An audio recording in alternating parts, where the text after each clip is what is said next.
స్త్రీ సంతోషించినా, స్త్రీ కోపగించినా అమ్మవారు సంతోషించినట్టే, అమ్మవారు కోపగించినట్టే అన్నాడు. అందుకు స్త్రీ సంతోషిస్తే దేవతలు సంతోషించి వారి వంశాలను కాపాడతారట. స్త్రీ దుఃఖపడినా కోపగించుకున్నా దేవతలకు కోపం కలిగి వాళ్ళ వంశాలని దెబ్బతీస్తారని ధర్మశాస్త్రం చెప్తున్నది.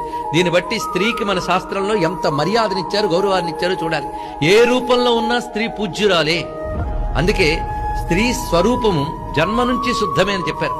పురుషుడికైతే సంస్కారములు చేస్తేనే గాని శరీరానికి శుద్ధత్వం రాదట. స్త్రీ జన్మతః శుద్ధురాలే. అందుకే 2వ సంవత్సరం వచ్చిన దగ్గర నుంచే స్త్రీని పూజ్యురాలుగా మనం భావన చేస్తాం. అందుకు స్త్రీ మంగళ స్వరూపమే.